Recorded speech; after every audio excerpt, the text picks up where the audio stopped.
अस्सलाम वालेकुम dear subscribers.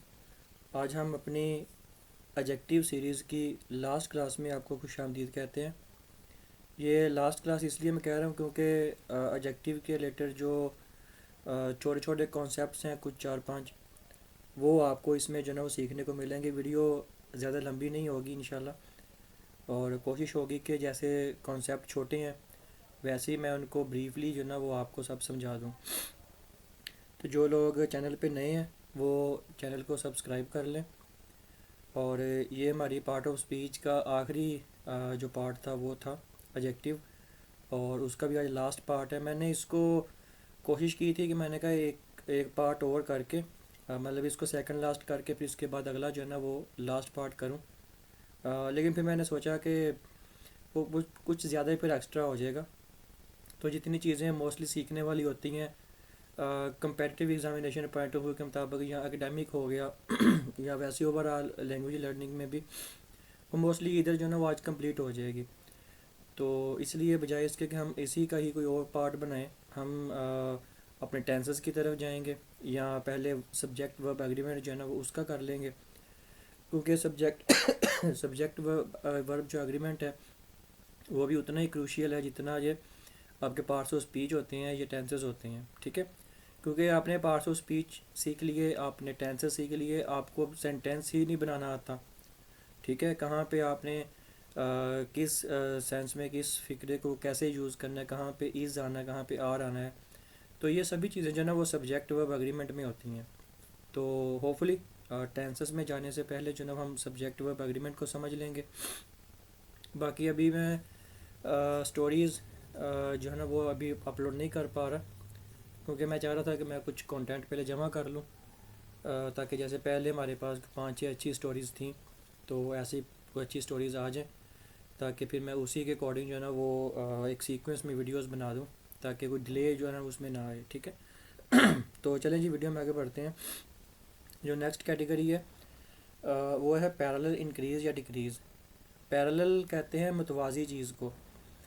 ठीक है, पैरेलल आपने अक्सर सुना भी होगा लफ्ज़ कि पैरेलल जो है ना वो ये इसके पैरेलल है, या ये इसके पैरेलल, यानी उसके मुतवाज़ी है, हम पल्ला जिसको हम कहते हैं। और पैरेलल इंक्रीज़ और पैरेलल ही डिक्रीज़, ये किस सेंस में है, इसका स्ट्रक्चर पहले देखते हैं। ये होता है द, यानी आपका आर्टिकल आएगा, उसके बाद आपकी कंपैरेटिव डिग्री आएगी, फिर आपका सब्जेक्ट आएगा, फिर आपका वर्ब आएगा। ठीक है, आई एम रिपीटिंग दैट। इस पैरेलल इंक्रीज या डिक्रीज़ में एडजेक्टिव सीरीज़ में आपका जो स्ट्रक्चर बनेगा वो पहले द यानी आर्टिकल, और फिर उसके बाद कंपैरेटिव डिग्री, फिर सब्जेक्ट, और उसके बाद वर्ब। इसकी एग्जांपल्स देख लेते हैं। मैंने कहा जैसे ये देखें, the higher we go cooler we feel. ठीक है, the higher we go cooler we feel. एक चीज़ याद रखनी है आपने इसमें, ये देखें, जैसे ये द हायर वी गो एक कंपैरिजन है, पैरेलल इंक्रीज़ है। अगर पैरेलल इंक्रीज़ है तो उसी के पैरेलल जो है ना वो डिक्रीज़ होगा। तो जब पैरेलल ही हमने करना है ना, तो फिर इसके ये जो आपका नेक्स्ट पार्ट आएगा ना, इससे ये वाला, उधर भी द आएगा। ठीक है, जैसे ये देखें, द, उसके बाद ये कंपैरेटिव डिग्री यानी हायर, फिर उसके बाद आपका सब्जेक्ट यानी वी। ठीक है, कई लोग इसको वी भी बोलते हैं, वी या वी दोनों ही सेम। ठीक है, उसके बाद वर्ब। ठीक है, यानी वर्ब की फॉर्म ये गो, यानी जितना हम ऊंचा जाते जाते हैं कूलर वी फील, उतना ही हम जो है ना वो ठंड महसूस करते हैं। ठीक है, अब ये मतलब अगर आप देखें तो गलत लग रहा है, क्योंकि इसका स्ट्रक्चर जो है ना वो बाकी ठीक है लिखा हुआ, लेकिन स्ट्रक्चर में देखें इधर दार नहीं लिखा हुआ, जबकि हमें पता है कि हमने जब पैरेलल इंक्रीज़ और डिक्रीज़ करना है, ठीक है, तो उसमें हमने दोनों दोनों में जो है ना वो ये वाला स्ट्रक्चर जो है ना वो फॉलो करना है, द और कंपैरेटिव डिग्री और सब्जेक्ट और वर्ब। ठीक है, तो अब इसमें जो है ना वो देखें, the higher we go the cooler we feel. अब इसमें कूलर जो है ना वो कूल की कंपैरेटिव डिग्री है, कूल, कूलर, कूलेस्ट। ठीक है, हायर कंपैरेटिव डिग्री है हाई की, हाई यानी उसकी पॉजिटिव डिग्री, और उसके बाद हायर उसकी कंपैरेटिव, फिर हाईएस्ट उसकी सुपरलेटिव डिग्री। तो इसी तरह ही कूल भी, कूल की कूलर, फिर उसके बाद कूलेस्ट, और उसके बाद आपका सब्जेक्ट फिर वही। ठीक है, और उसके बाद फील आपका जो है ना वो वर्ब आ गया। ठीक है, फील, फेल्ट, इसकी सेकंड फॉर्म बनती है फेल्ट ही, इसकी जो है ना वो अगली है, उसके बाद फीलिंग, फिर उसके बाद फील्स। ठीक है, तो आई होप सो ये आपको समझ आ गया होगा। The higher we go the cooler we feel. देखें ना, पैरेलल ही चीज़ें हो रही हैं ना। ऐसा नहीं है कि इधर कोई चीज़ जो है ना वो कम हो रही है तो इधर कुछ ज़्यादा हो रही है, या इधर अगर ज़्यादा हो रही है तो इधर कम हो रही है। एक पैरेलल, एक मुतवाज़ी चीज़ जो है ना वो चल रही है, यानी उसके अगेंस्ट नहीं चल रही। नेक्स्ट देखें, the more I study the less I learn. The more I study, यानी जितना ज़्यादा मैं पढ़ता जाता हूँ, द लेस आई लर्न, उतना ही कम जो है ना वो मैं सीखता हूँ। अब इसमें भी देखें, दो इंक्रीज़ और डिक्रीज़ वाला मामला है। ठीक है, यानी इधर जो है ना वो अगर वो इंक्रीज़ कर रहा है स्टडी को, इधर उसकी जो है ना वो डिक्रीजिंग हो रही है लर्निंग की। तो पैरेलल ही दोनों चीज़ों को जो है ना वो हमने जब देखना है तो इसमें हमने ये वाला स्ट्रक्चर अपनाना है, द, फिर उसके बाद कंपैरेटिव डिग्री। ठीक है, ये लेस जो है ना ये कंपैरेटिव डिग्री है। The more I study the less I learn. ठीक है, तो मोर आपको पता ही है किसकी है, मोर, उसके बाद इसकी मच जो है ना वो इसकी पॉजिटिव डिग्री है, मोर उसकी कंपैरेटिव, और मोस्ट आपको पता है कि उसकी सुपरलेटिव डिग्री है, मच, मोर, मोस्ट। तो इसी तरह ही ये भी है, द लेस आई लर्न। अगर मैं इधर आपके ऊपर छोड़ूं कि मैं इधर कोई मिस्टेक तो नहीं कर रहा, तो वो आप अगर मुझे पिन पॉइंट करके बताएं कमेंट में, तो मुझे ज़्यादा खुशी होगी इस चीज़ की, क्योंकि मैं देखना चाहता हूँ कि आया कि आप लोग सिर्फ जो मैं जैसे बता रहा हूँ वैसे ही उसको क्रैम कर रहे हो, रटाई लगा रहे हो, या मेरे पढ़ाने का कुछ आपको असर भी हो रहा है, कुछ आपके कॉन्सेप्ट जो है ना वो क्लियर भी हो रहे हैं और आपको चीज़ों की समझ भी आ रही है। ठीक है, बाज़ का मैं ऐसे भी कर सकता हूँ, आपको लगे कि मैंने शायद ठीक बोला है, लेकिन मे भी मैं उसमें कोई ना कोई मिस्टेक छोड़ दूँ आपके लिए। ठीक है, तो वो मिस्टेक फिर जब आप मुझे अगर पिन पॉइंट करके बताएंगे तो मुझे खुशी इस चीज़ की ज़्यादा होगी फिर, कि मेरा जो पढ़ाना है, मैं जो पढ़ा रहा हूँ वो आप लोग समझ रहे हो, सिर्फ उसको क्रैम नहीं कर रहे, जस्ट नोट्स नहीं बना रहे, बल्कि उसको आप समझ भी रहे हो, साथ साथ उसको मेमोराइज भी कर रहे हो। ठीक है, चलें जी नेक्स्ट कैटेगरी पे जाते हैं, और ये नेक्स्ट कैटेगरी है two qualities of the same person. इसको ना ज़रा अच्छे से समझिएगा, ये है two qualities of the same person, एक ही जब शख्स की दो क्वालिटीज़ हों तब हम इसको, इस कैटेगरी को जो है ना वो यूज़ करते हैं। इसका स्ट्रक्चर देख लेते हैं। इसमें पहले आता है मोर, फिर उसके बाद पॉजिटिव डिग्री, फिर उसके बाद दैन, फिर उसके बाद पॉजिटिव डिग्री। ठीक है, मोर आपको पता है कंपैरेटिव डिग्री होती है, मोर कंपैरेटिव डिग्री में ही आता है ना, लेकिन इधर जो है ना वो मोर की बात और होगी। ठीक है, कैसे होगी देखते हैं। मैंने कहा नेटी इज़ स्मार्टर दैन ब्रेव। अब देखें, मैंने कहा कि ये कैटेगरी है दो एक ही सेम पर्सन की दो अलग अलग खूबियों को जो है ना वो बयान करने के लिए। अब उसमें हमें इस चीज़ का पता होना चाहिए कि दैन और मोर इसमें यूज़ होगा, बाकी दोनों इसके जो है ना वो पॉजिटिव डिग्रीज ही होंगी, लेकिन पहले हमने वो डिग्री लानी है जो मोर वाली होगी, फिर उसके बाद हमने उसकी वो जो जिसके साथ हम उसको कंपेयर कर रहे हैं कि यानी ये वाली खूबी इसमें ज़्यादा है इस वाली की निस्बत, तो उसको फिर हम उसके साथ कंपेयर करेंगे, वो हम दैन के आगे पॉजिटिव डिग्री लगाएंगे। तो मैंने कहा नेटी इज़ स्मार्टर दैन ब्रेव। ठीक है ना, यानी इसका सिंपल सिंपल मतलब बनता है कि नेटी जो है ना वो स्मार्टर है, स्मार्टर होशियार को कह लें, चालाक को कह लें, यानी दैन ब्रेव। अब इसकी एक खूबी ये है ब्रेव, और एक खूबी ये है स्मार्टर। ठीक है, अब मुझे बताएं कि इधर कोई स्ट्रक्चर ये वाला फॉलो हो रहा है, मोर, उसके बाद पॉजिटिव डिग्री, क्योंकि इधर मोर नहीं है, बाकी ठीक है लेकिन मोर नहीं है। अब हमने इसमें कंपैरिजन जो ना बताना है कि एक ही सेम पर्सन की दो क्वालिटीज़ हैं जो इस जिसमें से कोई एक जो ना वो उसमें ज़्यादा है। तो नेटी इज़ मोर स्मार्ट, स्मार्ट आएगा, स्मार्टर नहीं आएगा, क्योंकि स्मार्टर जो है वो उसकी कंपैरेटिव डिग्री बनेगी। ठीक है, जबकि मोर ऑलरेडी जो है ना वो कंपैरेटिव डिग्री में आ रहा है, यूज़ हो रहा है, तो इसलिए कंपैरेटिव डिग्री बार बार जो है ना वो रिपीट नहीं होगी।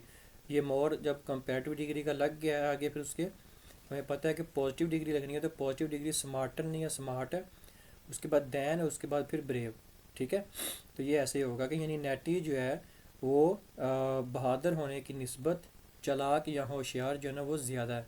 ठीक है, देखिए नेटी एक लड़की का नाम है होता है, और ये मोस्टली नताशा का नाम जो है ना उसको अगर हम थोड़ा सा वो क्या कहते हैं उर्फ़े आम जिसको हम बोलते हैं उस तरह बोले तो वो नेटी बोलते हैं। ख़ास तौर से ये जो आपकी एलीट क्लास है ये इसमें जो है ना वो ऐसी नामों को बोला जाता है। ठीक है, तो मैंने ये कहीं सुना था तो उस वजह से मुझे ये याद है। तो नेक्स्ट देखें, Ali is wiser than handsome. अब अली एक ही पर्सन है, ठीक है, सेम पर्सन हो गया। अब उसकी दो क्वालिटीज़ हैं, पहली क्वालिटी है वाइज़र और सेकंड है हैंडसम। ठीक है, आप इसकी जगह पे कोई नाम और भी लिख सकते हैं। मिसाल के तौर पे मैंने कहा कि Alia is wiser than beautiful. आपको पता है ब्यूटीफुल लड़कियों के लिए, फीमेल्स के लिए यूज़ होता है, और हैंडसम जो है वो मेल्स के लिए यूज़ होता है। आप किसी मेल को ना यू आर वेरी ब्यूटीफुल, बाकी आपने तो ठीक से बोल दिया, मतलब फंक्शनल इंग्लिश में तो आपने उसको ठीक से बोल दिया, लेकिन जो ट्रेडिशनल ग्रामर है, जो ट्रेडिशनल इंग्लिश है, उसमें आप वो गलती करके कि मतलब हैंडसम को उन्होंने कैटेगराइज किया हुआ है मेल्स के लिए। तो Ali is wiser than handsome, हमें पता है कि जब एक ही पर्सन है उसकी दो क्वालिटीज़ की बात हो रही है तो हमें पता है कि मोर पहले आ जाएगा, उसके बाद उसकी पॉजिटिव डिग्री आएगी। तो वाइज़र तो ऑलरेडी इसमें कंपैरेटिव डिग्री है वाइज की। ठीक है, वाइज, वाइज़र, वाइजेस्ट। ठीक है, तो इसलिए हमें फिर स्ट्रक्चर को चेंज करना पड़ेगा, इसको फॉलो करना पड़ेगा, देखना पड़ेगा गलती कहाँ पे है। वो मिस्टेक हमने जब ढूंढी तो हमें पता चला कि अली क्योंकि एक ही पर्सन है, दो क्वालिटीज उसके बता रहे हैं, दैन यहाँ पे ठीक लगा हुआ है। हमने जिसमें जो मॉडिफाई करना है इसको, वो हमने मोर का लगा के करना है। मोर कंपैरेटिव डिग्री लगेगी और उसके बाद आगे उसकी पॉजिटिव डिग्री आ जाएगी। ठीक है, आगे दैन आ गया, उसके बाद फिर हैंडसम जो है ना वो पॉजिटिव डिग्री आ गई।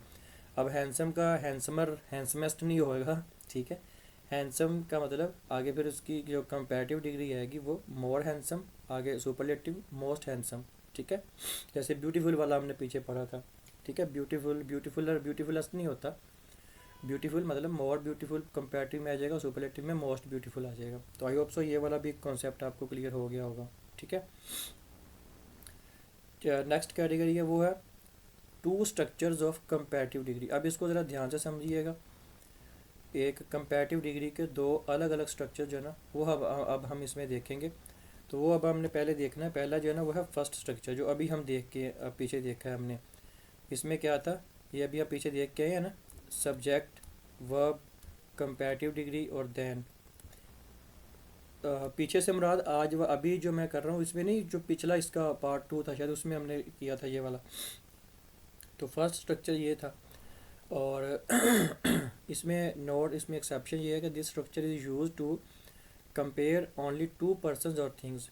यानी इसमें जस्ट दो शख्स जो है ना या दो चीज़ों, उनको जस्ट कंपेयर करने के लिए ये वाला स्ट्रक्चर यूज़ होता है। मिसाल के तौर पे मैंने कहा this player is better than that player, this player is better than that player. ठीक है, तो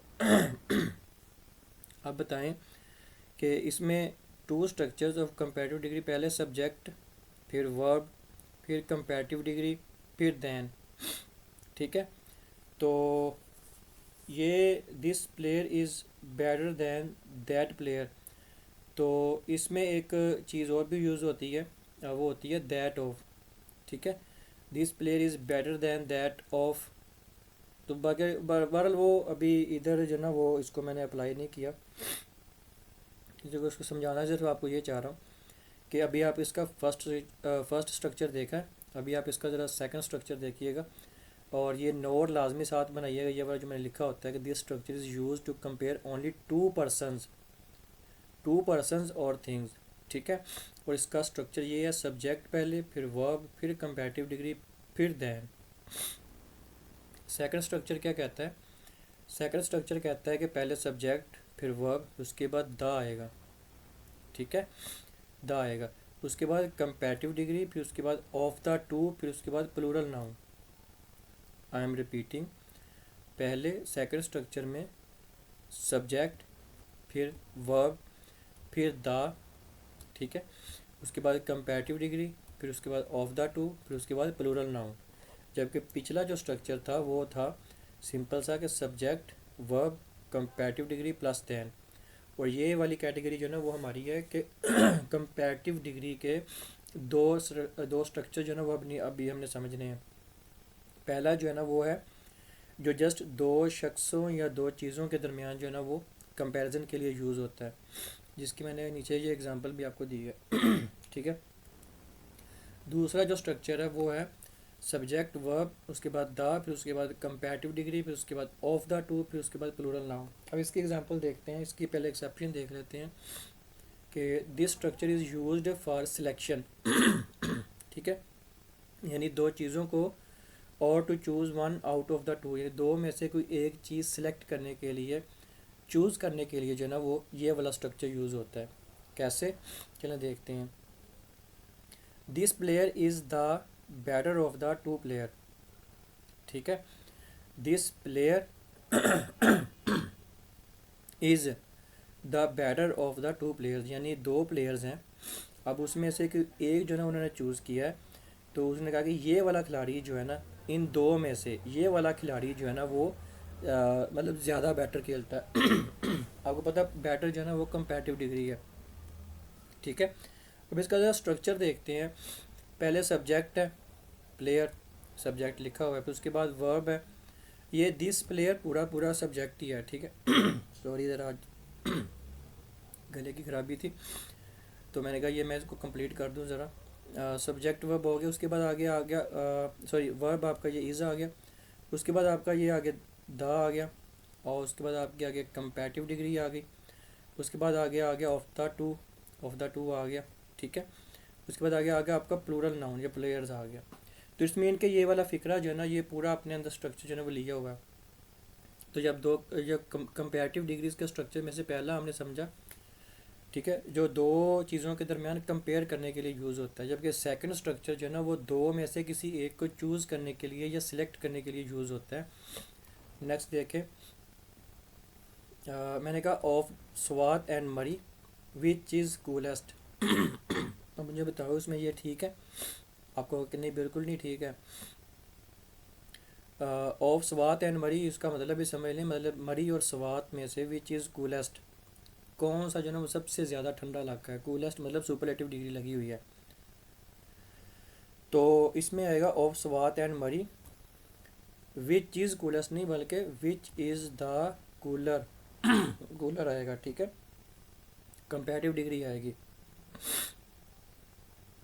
कंपैरेटिव डिग्री जो है ना वो आएगी। अब इसमें से देखें ना, मैं जस्ट समझाना ये चाह रहा हूँ, ये देखें ये वाला फिक्रा सिंपल था कि दो प्लेयर्स में से वो बात कर रहा है।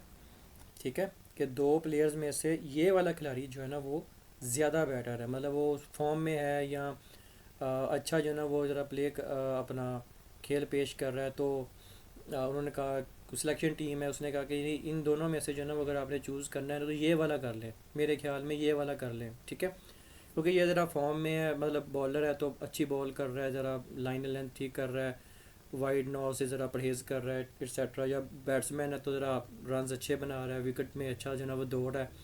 तो मतलब इसमें से इन दोनों में से जो है ना ये वाला सिलेक्ट कर लो, तो ये सिलेक्शन के लिए, चूजिंग के लिए जो है ना वो यूज़ हो जाएगा। इसी तरह ये वाला देखें, ये फ़िक्रा उससे डिफरेंट है।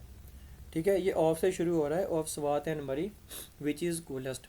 जबकि हमने ये चीज़ समझ ली है कि जब सेकंड स्ट्रक्चर हमने एडजेक्टिव का देखा तो उसमें हमने ये चीज़ देखी कि जब हमने दो चीज़ों के दरमियान एक को जो है ना चूज़ करना है ना, तो फिर हम उसमें कंपैरेटिव डिग्री यूज़ करेंगे।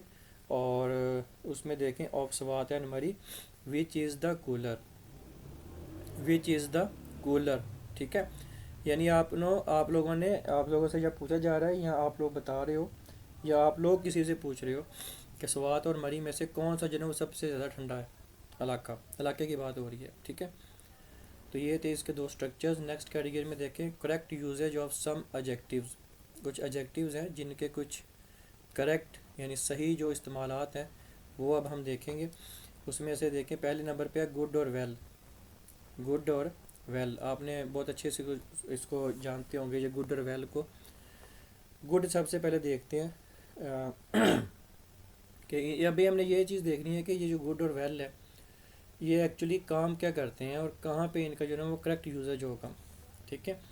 गुड जो है ना वो आपको पता है क्वालिटी बताता है, और ये आप अपने आप में ऑलरेडी जो है ना वो एडजेक्टिव है। Tells the quality of a person और थिंग, यानी किसी चीज़ की यानी या किसी शख्स की जो है ना वो कोई क्वालिटी को, खूबी को जो है ना वो बयान करता है। खूबी अच्छी भी है, बुरी भी है, जो भी है वो उससे इसको फ़र्क नहीं पड़ता, इसने उसकी क्वालिटी वो बतानी है, मॉडिफाई करना है उसने। ठीक है। जैसे मैंने कहा he is she speaks English, फिर मैंने कहा शी स्पीक्स गुड इंग्लिश। ठीक है। फिर मैंने कहा ही is a player, he is a good player. अभी तो देखो शी लिखा हुआ है, ठीक है, सब्जेक्ट। उसके बाद आपका ये स्पीक्स, ये आपकी वर्ब, बेस फॉर्म जो है वर्ब की जो सिंगुलर के लिए यूज़ होती है वो। उसके बाद आगे आपके इंग्लिश आ गया। इंग्लिश जो है ना वो लैंग्वेज है, तो लैंग्वेज आपका मतलब कि नाम है किसी ज़बान का, किसी चीज़ का नाम है, तो इट्स मीन कि ये नाउन है। अच्छा, अब नेक्स्ट वाला देखें, she speaks good English. She वही सब्जेक्ट, स्पीक्स फिर वही बेस फॉर्म ऑफ, मतलब ये फिफ्थ वाला आपका यूज़ होता है, आपको पता ही है, बेस फॉर्म जो सिंगुलर के लिए यूज़ होती है वर्ब की। उसके बाद ये देखिए गुड आ गया गुड, और इंग्लिश वही आपका नाउन आ गया। आपको पता है नाउन के लिए ही एडजेक्टिव आते हैं। एडजेक्टिव जो है ना वो नाउन पर नाउन को ही मॉडिफाई करता है, ऐसा ही है। तो इस तरह ये इंग्लिश जो है ना वो नाउन है, तो जब ये नाउन है तो इट्स मीन कि ये फिर आपका एडजेक्टिव है। ये गुड जो है ना वो आपका एडजेक्टिव है, क्योंकि वो उसकी क्वालिटी बता रहा है। इसी तरह ही इज़ अ प्लेयर, वो एक खिलाड़ी है। जब हमने कहा कि he is a good player, अब मिसाल के तौर पर मैं इसमें ऐसा भी कर सकता था, मैंने कहा कि ही इज़ अ स्विमर। ठीक है। ही इज़ अ स्विमर मतलब वो तैराक है, तैराक, ये तो तैराकी करने वाले होते हैं उसको स्विमर कहते हैं। तो फिर मैंने कहा ही is a good swimmer, he is a good swimmer. मैं इसकी जगह पे ऐसे भी कह सकता था ही इज़ गुड एट स्विमिंग। अब मुझे बताओ कि गुड एट स्विमिंग में अगर लिखता हूँ या आपने कहीं पे लिखा देखा तो उसकी वो क्वालिटी चेंज हो जाएगी? नहीं होगी। क्यों? क्योंकि गुड आया ही किसके लिए? स्विमिंग के लिए, ही के लिए आया है ना। तो ही आपका प्रोनाउन है। हमें पता है कि एडजेक्टिव जो है ना वो नाउन प्रोनाउन को मॉडिफाई करते हैं। तो मैं अगर कहता कि he is good at cooking, फिर he is good at bowling, he is good at batting, he is good at फलाना फलाना जो भी है। ठीक है। तो गुड जो है ना वो अपने आप में ऑलरेडी किसकी क्वालिटी बता रहा है? वो नाउन की ही बता रहा है। ठीक है। या नाउन की बताएगा या प्रोनाउन की बताएगा, तो मतलब ये है कि वो गुड उधर एज अ एडजेक्टिव के तौर पे जो है ना वो काम कर रहा है। मैं आपको जस्ट थोड़ी सी एग्जांपल खोल के इसलिए बताइए ताकि आप लकीर के फ़कीर जो है ना वो ना बने। ये ना हो कि आप जस्ट एक he is a good player ही लेके, अगर आपने भी किसी को समझाना तो आप गुड प्लेयर ही हो आपके माइंड में कि मैंने गुड प्लेयर देखा था। तो मैंने मेरे भी मेंटोर ने हमें ऐसे ही सिखाया था, तो इसलिए मैंने कहा कि मैं आपको अपने से भी जो है ना दो चार फिक्रे साथ बता दूं ताकि आपका कॉन्सेप्ट क्लियर रहे, आपको चीज़ों की समझ रहे, आप लकीर के फ़कीर ना बने, वो ट्रक वाली ट्रक की बत्ती पीछे लगने वाली बात ना रहे आप में। ठीक है। आप लोग चीज़ों को खुद भी समझो। नेक्स्ट है वो है आपका वेल।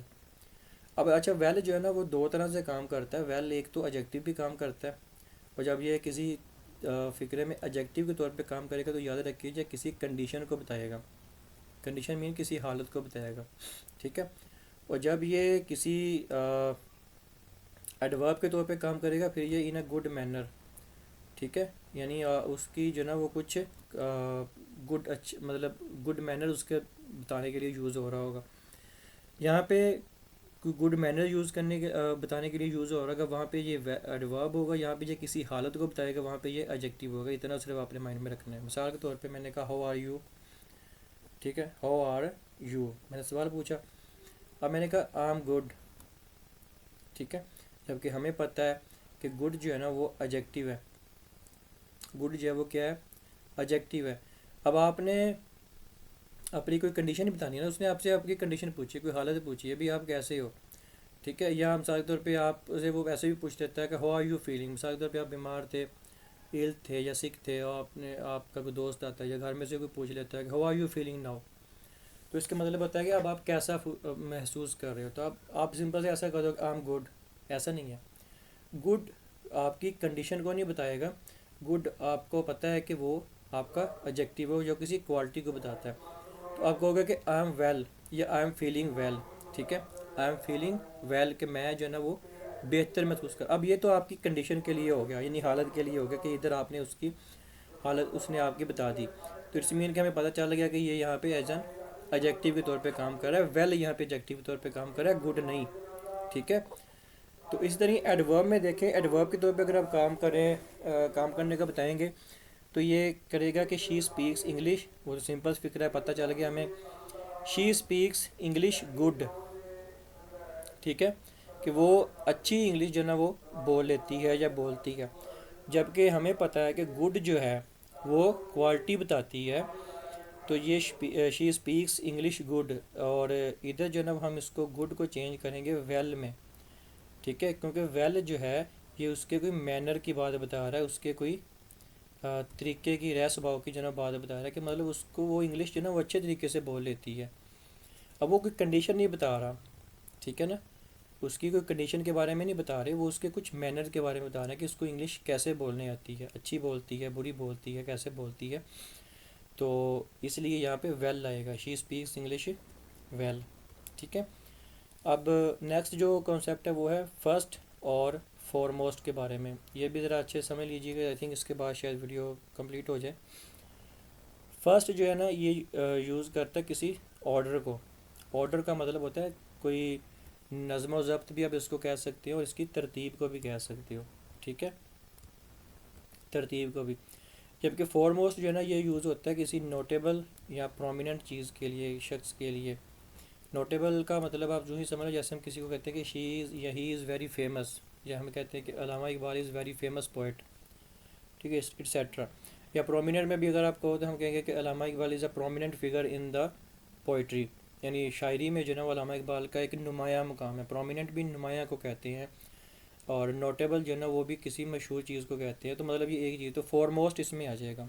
अब इसमें फ़र्क कैसे करना है। अब मिसाल के तौर पर मैंने कहा Benazir was the first premier of Pakistan, premier भी कहते हैं प्राइम मिनिस्टर को। तो अब आप लोग हैरान हो जाओगे कि यार ये क्या मतलब, बेनज़ीर तो पाकिस्तान की पहली वज़ीर आज़म नहीं थी। पाकिस्तान का जो पहला इलेक्टेड वज़ीर आज़म भी अगर हम लगाएं तो वो जुल्फ़िकार अली भुट्टो है। और आपको पता है कि पाकिस्तान की जो पहले जनरल इलेक्शंस भी जो हुए थे वो आपके जुल्फ़िकार अली भुट्टो के दौर में ही हुए थे। तो आप कहोगे कि ये क्या। अब हमें ये चीज़ पता है कि यहाँ पे अगर फर्स्ट लगाया हुआ है ना, तो यहाँ पे फर्स्ट से मुराद उनकी कोई मशहूर चीज़ के बारे में बात हो रही है, फॉरमोस्ट के बारे में बात हो रही है, ठीक है, कि Benazir was the first premier of Pakistan. इसका मतलब अब ये नहीं होगा कि बेनज़ीर जो है ना वो पाकिस्तान की पहली वज़ीर आज़म थी। तो अभी हमने इसको फर्स्ट को जो है ना वो फॉरमोस्ट के साथ चेंज भी करें या ना भी करें, तो फर्स्ट हमें यहाँ पे ये इंडिकेशन देगा, क्योंकि बेनज़ीर आपको पता पाकिस्तान की हिस्ट्री में पहली खातून वज़ीर आज़म थी। जैसे ये मरीम नवाज़ जो है ना वो आजकल पंजाब की हिस्ट्री अगर हम उठाएं तो उसमें पहली खातून वज़ीर आला है। तो इसी तरह ही पीपल पार्टी की एक मुझे अभी उनका नाम, फहमीदा शायद उनका नाम था, वो पाकिस्तान की जो कौमी असम्बली थी उनकी पहली खातून स्पीकर थी। तो इसी तरह ही अगर ये आप इसको फर्स्ट में बता रहे हैं तो उसका मतलब आप ये नहीं कह रहे कि आप वो फर्स्ट पहली या मतलब प्रीमियर थी, ऐसा नहीं है। बल्कि आप उसको ये इंडिकेट कर रहे हो कि वो, क्योंकि फ़ीमेल के तौर पे अगर हम बात करें तो वो पहली मतलब पाकिस्तान की प्रीमियर थी, तो हम इसको यहाँ पे फर्स्ट में नोटेबल की बात कर रहे हैं, ठीक है। मैंने कहा Quaid-e Azam was the first leader of his time. अब फर्स्ट की बात सुन के तो आप भी हैरान हो जाएगा कि ये क्या मतलब, अल्लामा इकबाल कहाँ गए, और वो मौलाना मोहम्मद अली जौहर कहाँ गए, मौलाना मोहम्मद अली शौकत कहाँ गए, और एक्सेट्रा बाकी जो मुस्लिम लीडरशिप थी वो कहाँ गई। तो ऐसा नहीं है। इट्स मीन कि यहाँ पे अगर आप कायदे आज़म को फर्स्ट में बात कर रहे हो तो वो आप उनको नोटेबल या प्रोमिनेंट में जो है ना वो जाके बात कर रहे हो, ठीक है। तो Quaid-e Azam was the first leader of his time. आपको पता है कि बाकी भी लीडर्स थे, लेकिन जो इनके पाए का लीडर था वो नहीं था। कांग्रेस भी इस चीज़ को मानती है, आज तक मानती है, ठीक है, कि बल्कि मैंने एक बार इंडियन ही किसी के मुंह से पढ़ा था, सुना था बल्कि, सॉरी, वो कह रहे थे कि शायद कोई हिस्ट्री की बुक में बताया था उन्होंने कि उन्होंने कहा था तब जब पाकिस्तान मतलब बन रहा था कि अगर कांग्रेस में एक कायद आज़म होता तो पाकिस्तान कभी ना बनता। शायद कुछ इस तरह से मिलते जुलते थे। यानी गांधी के बारे में और कायद आज़म के बारे में वो तो काबिल जायज़ा ले रहे थे। तो उसमें उन्होंने ये चीज़ पेश की थी कि उस वक़्त के जो कांग्रेस के लीडर्स थे वो ये चीज़ को, कायद आज़म की लीडरशिप को वो खुद भी मानते थे। ठीक है।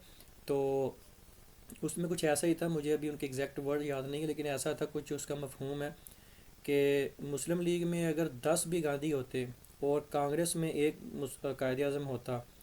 अब कायद आज़म का मतलब ये भी नहीं है कि कायद आज़म होता, कायद आज़म का मतलब कि यहाँ पे कोई कायद आज़म जैसी कोई नोटेबल या प्रोमिनेंट फिगर होती। ठीक है।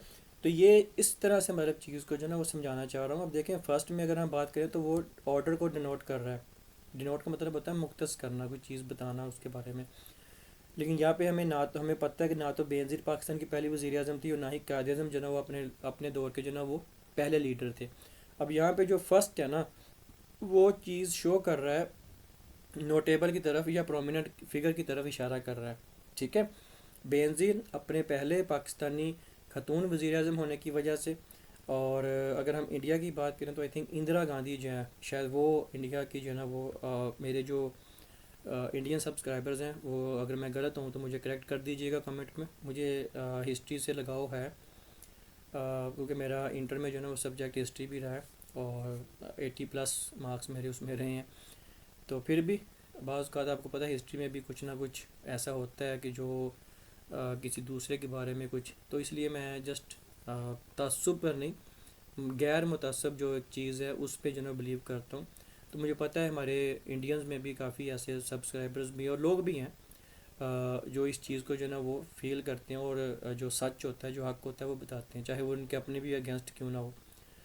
तो इसलिए मैं कह रहा हूँ कि अगर मैं कहीं पे गलत हूँ तो मुझे कमेंट में जो है ना वो कमेंट सेक्शन में लाजमी बता दीजिएगा कि इंदिरा गांधी शायद उनकी जो है ना पहली खतून वज़ीर आज़म थी। क्योंकि मैंने जो 1971 की वॉर पढ़ी है उसमें उस वक्त जो थी वो इंदिरा गांधी ही शायद जो है ना वो थी इंडिया की प्रीमियर। तो उन्हीं के साथ फिर जुल्फ़िकार अली भुट्टो साहब के भी शायद कोई मुज़ाकरात हुए थे। वो शायद शिमला माहदा कहते हैं उसको, या ताशकंद माहदा ताशकंद कहते हैं। तो ये बहरहाल वो एक अलग बात है। तो आई होप सो, चलें जी, ये आपका यहाँ पे समेटते हैं। होप सो आपको ये वीडियो भी अच्छी लगी होगी, उसके रिलेटेड जो कॉन्सेप्ट्स थे वो भी आपको अच्छे से समझ आ गए होंगे। ठीक है। तो उम्मीद करता हूँ आप लोग चैनल को सब्सक्राइब भी करोगे, बेल आइकन भी प्रेस करोगे जो नए लोग हैं। ठीक है। और वीडियो अच्छी लगी हो तो लाइक भी कीजिएगा, दूसरों के साथ शेयर भी कीजिएगा। मिलते हैं इंशाल्लाह नेक्स्ट वीडियो के साथ। और मेरी पूरी कोशिश होगी कि नेक्स्ट वीडियो भी अच्छी हो, इन्फॉर्मेटिव हो, चाहे वो सब्जेक्ट वर्ब एग्रीमेंट भी हो या टेंसेस से शुरू करें, सब आपके लिए मुफीद हो।